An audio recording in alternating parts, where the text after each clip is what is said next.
नमस्कार मित्रांनो, आज आपण सोल्युशन या चॅप्टर मधील प्रॉब्लेम 2.6 हा सॉल्व करणार आहे. तर प्रॉब्लेम 2.6 हा प्रॉब्लेम कोणत्या पॉइंट वरती डिपेंड आहे, तर इलिव्हेशन ऑफ बॉइलिंग पॉइंट या पॉइंट वरती तो डिपेंड आहे. Elevation of boiling point. ठीक आहे. तर ऍक्च्युअल प्रॉब्लेम काय आहे पहा या ठिकाणी. The normal boiling point of ethyl acetate is 77.06 degrees Celsius. A solution of 50 gram of a non-volatile solute in 15 gram of ethyl acetate boils at 84.27 degrees Celsius. Evaluate the molar mass of solute if Kb is 2.77 degrees Celsius kilogram पर मोल. ठीक आहे. मग या example मध्ये काय दिलेलं आहे तुम्हाला, सोल्युशन दिलेलं आहे. या एक्झाम्पल मध्ये तुम्हाला काय दिलेलं आहे, तर सोल्युशन दिलेलं आहे. आणि त्या सोल्युशन मध्ये बघा या ठिकाणी आपण सांगू शकतो की या एक्झाम्पल मध्ये सुरुवातीला आपण लिहिणार आहे की सोल्युशन दिलेलं आहे आणि सोल्युशन मध्ये दोन कॉम्पोनंट आहेत. सोल्यूट कॉम्पोनंट आहे, त्याचबरोबर सॉल्व्हंट हा कॉम्पोनंट आहे. ठीक आहे. मग या ठिकाणी सोल्यूट जो कॉम्पोनंट आहे तो सोल्यूट कॉम्पोनंट काय आहे, या ठिकाणी नॉन व्हॉलाटाईल सोल्यूट म्हणलेलं आहे बघा. नॉन व्हॉलाटाईल सोल्यूट म्हणजे सोल्यूट घेताना आपण काय घेणार, नॉन व्हॉलाटाईल घेणार आहे. आणि हा नॉन व्हॉलाटाईल सोल्यूट कोणत्या सॉल्व्हंट मध्ये डिझॉल्व्ह केलेला आहे, तर इथाइल ऍसिटेट या सॉल्व्हंट मध्ये तो काय केलेला आहे, डिझॉल्व्ह केलेला आहे. इथाइल ऍसिटेट या सॉल्व्हंट मध्ये तो डिझॉल्व्ह केलेला आहे. ठीक आहे. त्याचबरोबर आता या ठिकाणी मला सांगायचं आहे, नॉन व्हॉलाटाईल सोल्यूट याचं मास आपण घेणार आहे. आणि मास कशाने आपण इंडिकेट करतो, तर W2 ने करणार आहे. मग सॉल्व्हंटचं मास आपण W1 ने इंडिकेट करणार आहे. बरोबर. त्याचबरोबर नॉन व्हॉलाटाईल सोल्यूटचं मोलार मास किती आहे, तर M2 असणार आहे. या ठिकाणी काय असणार आहे, M1 असणार आहे. तर पहिल्यांदा या व्हॅल्यू आपण लिहिणार आहे. मग आपल्याला एक्झाम्पल मध्ये ऍक्च्युअल काय दिलेलं आहे बघा. The normal boiling point of ethyl acetate is 77.06 degree Celsius. Normal boiling point दिलेला आहे इथाइल ऍसिटेटचा. इथाइल ऍसिटेट हा सॉल्व्हंट आहे आणि याचा बॉइलिंग पॉइंट दिलेला आहे. याचा अर्थ सॉल्व्हंटचा बॉइलिंग पॉइंट म्हणजेच प्युअर सॉल्व्हंटचा बॉइलिंग पॉइंट आहे. आणि प्युअर सॉल्व्हंटचा बॉइलिंग पॉइंट लिहिताना आपण काय लिहिणार, तर T0B लिहिणार. काय लिहिणार, T0B. प्युअर सॉल्व्हंटचा बॉइलिंग पॉइंट म्हणजेच काय, T0B इज इक्वल टू किती आहे, 77.06 डिग्री सेल्सिअस आहे. बरोबर. त्यानंतर काय म्हणले बघा, a solution of 50 gram of a non volatile solute. 50 gram काय दिलेलं आहे, नॉन व्हॉलाटाईल सोल्यूट दिलेला आहे. म्हणजे non volatile solute 50 gram mass दिलेला आहे. म्हणजे W2 इज इक्वल टू किती घेणार आपण, 50 ग्रॅम घेणार आहे. बरोबर. मग non volatile solute in 150 gram of ethyl acetate. म्हणजे 150 ग्रॅम काय दिलेलं आहे, इथाइल ऍसिटेट सॉल्व्हंटचं मास दिलेलं आहे. मग या ठिकाणी घेताना 150 ग्रॅम घेणार आहे. बरोबर. Of ethyl acetate boils at. आता बघा, नॉन व्हॉलाटाईल सोल्यूट या इथाइल ऍसिटेट मध्ये ऍड केल्यानंतर काय तयार होणार, सोल्युशन तयार होणार. आणि या सोल्युशनचा तुम्हाला या ठिकाणी बॉइलिंग पॉइंट दिलेला आहे. तो बॉइलिंग पॉइंट आहे 84.27 डिग्री सेल्सिअस. म्हणजे या ठिकाणी आपण घेणार TB. सोल्युशनचा बॉइलिंग पॉइंट किती आहे, 84.27 डिग्री सेल्सिअस. पुढे काय म्हणलेलं आहे, evaluate the molar mass of solute. Molar mass of solute calculate करायचं आहे. म्हणजे M2 आपल्याला काय करायचं आहे, कॅल्क्युलेट करायचं आहे. पुढे काय म्हणलेलं आहे, KB. KB ची व्हॅल्यू दिली आहे या ठिकाणी. KB ची व्हॅल्यू आहे KB is equal to 2.77 degree Celsius kg per mole दिलेली आहे. ठीक आहे. मग आपल्याला कॅल्क्युलेट करायचं आहे मोलार मास ऑफ सोल्यूट, आणि molar mass of solute calculate करण्यासाठी इलिव्हेशन इन बॉइलिंग पॉइंट याच्यामध्ये फॉर्म्युला आहे बघा. कोणता फॉर्म्युला आहे तर M2 is equal to 1000 into KB into या ठिकाणी आपण घेणार आहे W2 divided by delta TB into W1 घेणार आहे, बरोबर. मग या फॉर्म्युल्यामध्ये आपण व्हॅल्यू पुटअप करणार आहे. व्हॅल्यू पुटअप करताना बघा 1000 आता लक्षात ठेवा, एक तुम्हाला शॉर्टकटमध्ये एक मेथड सांगतो मी. 1000 ही जी व्हॅल्यू आहे ही व्हॅल्यू घेत असताना नेहमी लक्षात ठेवायचं काय, जर सॉल्व्हंट आपल्याला ग्रॅम मध्ये दिला असेल, तर 1000 ही व्हॅल्यू घेताना काय घेणार आपण ग्रॅम पर kg हे त्याचं युनिट घ्यायचं आहे. 1000 ग्रॅम पर kg हे याचं युनिट घ्यायचं आहे, ठीक आहे. इंटू आता KB याची व्हॅल्यू दिली आपल्याला 2.77 डिग्री सेल्सिअस kg पर मोल. लक्षात ठेवा हा जो कॉन्स्टंट आहे, तर कॉन्स्टंट जो आहे KB याची व्हॅल्यू जी दिलेली आहे, तर याची व्हॅल्यू आपण काय घेणार आहे केल्विन मध्ये घेणार आहे.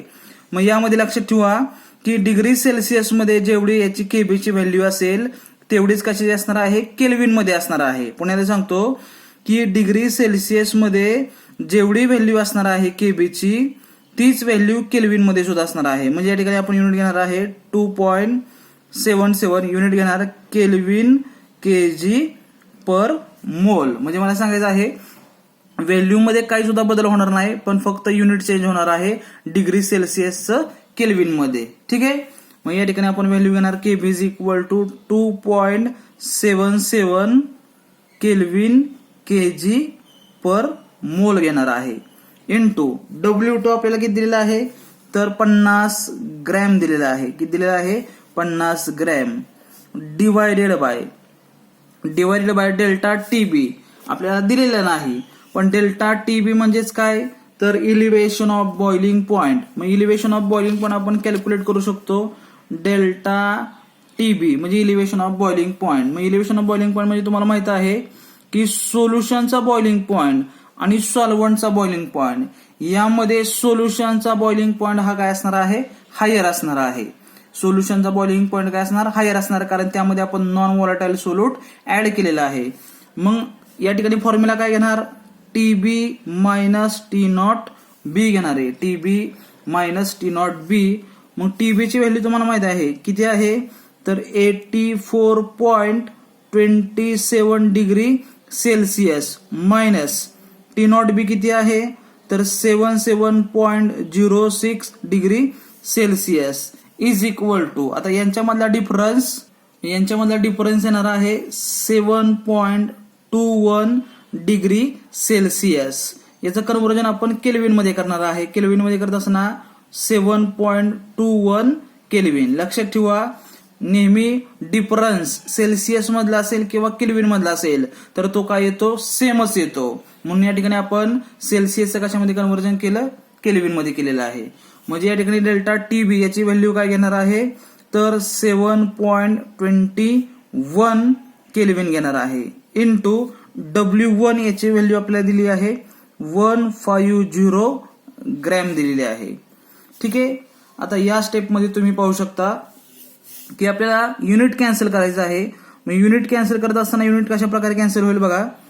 केल्विनला या ठिकाणी केल्विन कॅन्सल होईल, त्यानंतर ग्रॅम कॅन्सल करणार आहे, त्यानंतर पर केजीला केजी काय होईल कॅन्सल होणार आहे.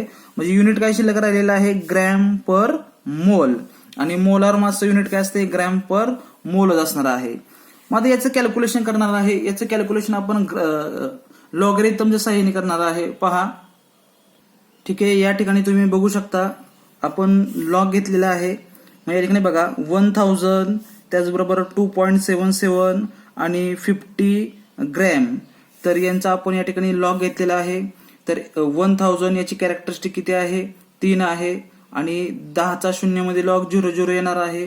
त्याचबरोबर 2.77 2 ची कॅरेक्टरिस्टिक 0 असणार, आणि 27चा 7 मध्ये लॉग किती असणार आहे 4425 असणार आहे. त्याचबरोबर 50ची कॅरेक्टरिस्टिक 1 आहे आणि 50चा 0 मध्ये लॉग किती असणार आहे तर 6990 असणार आहे. तर यांची बेरीज करणारे ऍडिशन केल्यानंतर किती येणार आहे तर 5.1415 आलेला आहे.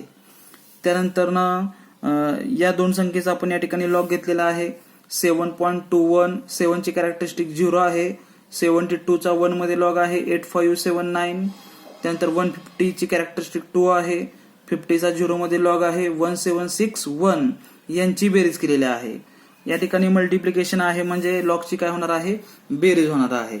आता काय करणार आहे आपण तर यांचा जो लॉग बघितलेला आहे यांच्या लॉग मधून म्हणजे वरच्या लॉग मधून खालचा लॉग काय करणार आपण मायनस करणार आहे, कारण या ठिकाणी काय आहे तर भागाकार आहे. मग या ठिकाणी वरच्या संख्येचा लॉग काय दिला आहे तर 5.1415 आहे मायनस या ठिकाणी काय घेणार 3.0341 यांचा आपण काय करणार आहे यांची वजाबाकी करणार आहे. ठीक आहे, या ठिकाणी तुम्ही वजाबाकी पाहू शकता. वजाबाकी केलेली आहे. किती आहे बघा आन्सर किती आलेला आहे 2.1075. ठीक आहे, याचा काय पाहणार आहे आपण अँटीलॉग पाहणार आहे. अँटीलॉग आणि अँटीलॉग पहा या ठिकाणी 10चा 7 5 मध्ये अँटीलॉग येणार आहे.